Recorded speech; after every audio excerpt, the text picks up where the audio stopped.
NASA is planning to send a human crew on the first launch of its most powerful rocket ever. NASA is investigating the possibility of putting astronauts on the first launch of its most powerful rocket ever, the Space Launch System, which would dramatically speed up its plans to get humans back to the Moon, and one day to Mars.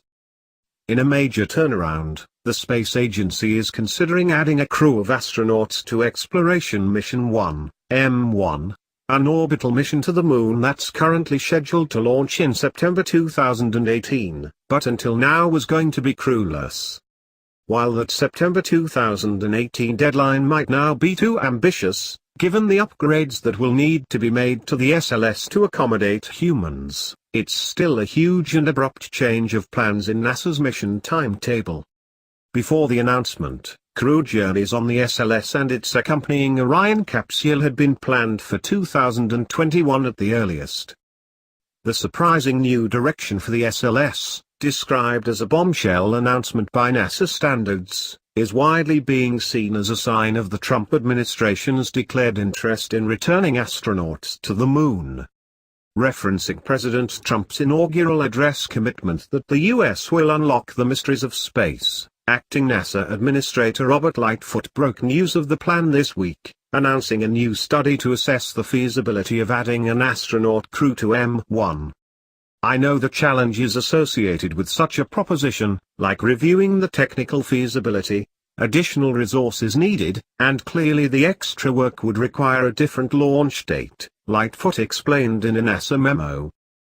That said, I also want to hear about the opportunities it could present to accelerate the effort of the first crewed flight and what it would take to accomplish that first step of pushing humans farther into space. While it's too soon to say how a crewed M1 operation would alter mission parameters, the existing plan was scheduled to take about 3 weeks, with an uncrewed Orion capsule collecting data as it orbits the Moon for 6 days, at a distance of around 70,000 kilometers. It's possible that putting a crew on board both the SLS and the Orion could mean the flight ends up being shorter in duration, and it could bear a resemblance to a pretty famous precursor, the Apollo 8 mission in 1968, the first time a human crew orbited the Moon. Even with extra time to prepare the mission, there'll be an awful lot of work to be done. The Orion capsule intended for M1 doesn't currently contain a working life support system, and the SLS rocket hasn't been entirely graded for human launches. But if those obstacles can be overcome, the new-look M1 could serve as an important testing ground to prepare for its successor mission, M2, which is set to take place 3 to 5 years later. M2 would see NASA astronauts actually land on the Moon's surface for the first time since 1972.